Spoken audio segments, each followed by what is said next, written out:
కాదు.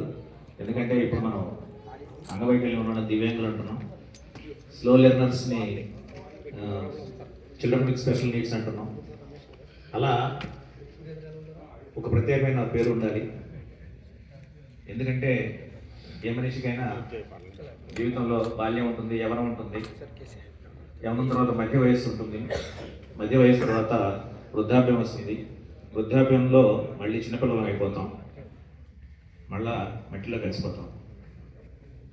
ముఖ్యంగా జీవితంలో ఒక 30-40 సంవత్సరాల పాటు తన కుటుంబాన్ని, చుట్టూ ఉన్న సమాజాన్ని ప్రభావితం చేస్తూ, చుట్టూ ఉన్నవాడిని పెంచి పెద్ద చేస్తూ ఒక స్థాయికి చేరిన తర్వాత శరీరంలో శక్తి తగ్గిపోయిన తర్వాత ముఖ్యంగా మనిషి కోరుకునేది గౌరవం, ప్రేమ.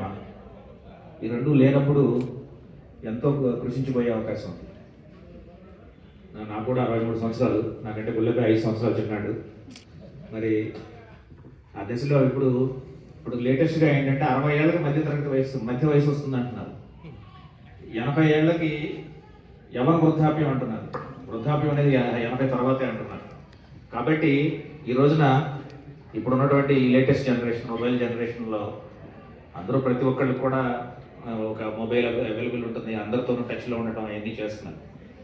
మరి ఈ రోజున ఒక చిన్న ఐడియాని, ఒక 2 సంవత్సరాల క్రితం ఒక ఐడియాని సృష్టించి ఇంతమంది స్పందించేలాగా చేసిన ముఖ్యంగా బుల్లెపైకి ప్రత్యేకంగా నా ధన్యవాదాలు, నమస్కారాలు చెప్తున్నాను.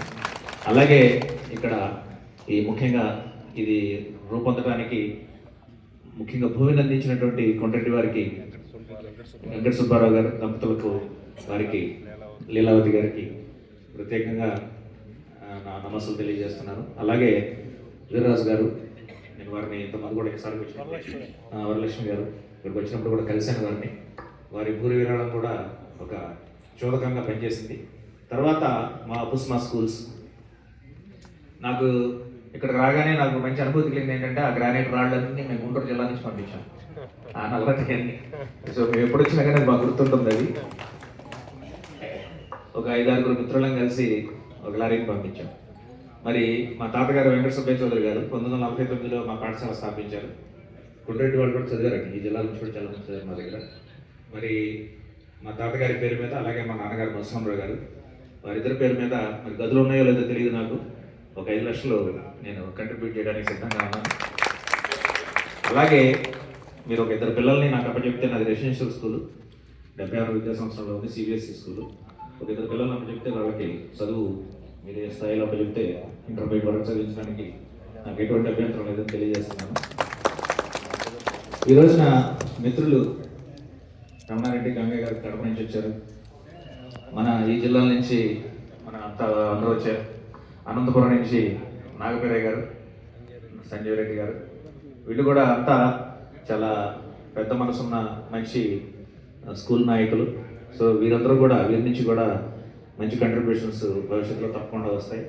అపుస్మా నుంచి కంటిన్యూస్గా సపోర్ట్ ఉంటుంది. ఇందాక మన బాబు గారు చెప్పినట్టుగా, మాజీ ఎమ్మెల్యే గారు చెప్పినట్టుగా, నేను ఇంతకుముందే బుల్లబాయ్తో డిస్కస్ చేశాను. 365 రోజులు ఉంటాయి. 365 రోజుల్ని నా పుట్టినరోజుకి మా తాతగారి పేరు మీద, మరొకరు పెళ్లి రోజున, మరొక రోజున, అట్లా 365 రోజులు 365 మంది అడాప్ట్ చేయడం పెద్ద విషయం కాదు. ఒక పుట్టినరోజుకో, ఒక పెళ్లి రోజుకో ఒక 50,000 లక్ష రూపాయలు ఖర్చు పెట్టేవాళ్ళు ఎంతోమంది ఉంటారు. ఇక్కడ ఒక 20,000 25,000 సంతోషంగా ఇవ్వడానికి ఎటువంటి అభ్యంతరం ఉండదు. ముఖ్యంగా మా పుస్మా వాళ్ళే దాదాపు 100-150 మంది, 200 మంది ఆ పేర్లకి ఇవ్వడానికి సిద్ధంగా ఉంటారు.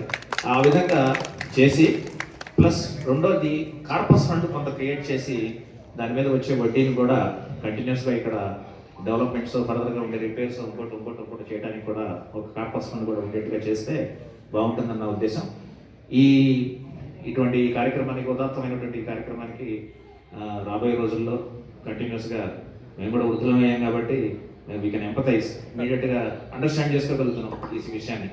కాబట్టి మేమంతా కూడా సంపూర్తిగా మద్దతుగా ఉంటామని చెప్పి, మరింతగా విరాళాలతో ముందుకు వస్తామని చెప్పి మీకు ప్రామిస్ చేస్తూ, ఇక్కడున్న మా బాబారావు నాయుడు, మా శివాజీ, అలాగే విద్యాకాంత్, ఇంకా మిత్రులు చాలామంది వచ్చారు, వాళ్ళందరికీ కూడా మరొకసారి ధన్యవాదాలు చెప్తూ, ఈ ఆనంద నిలయం ఎన్నో సంవత్సరాలు, ఎన్నో దశాబ్దాలు ఆనందం పంచాలని, ఆనందంగా ఉండాలని కోరుకుంటూ నమస్కారం.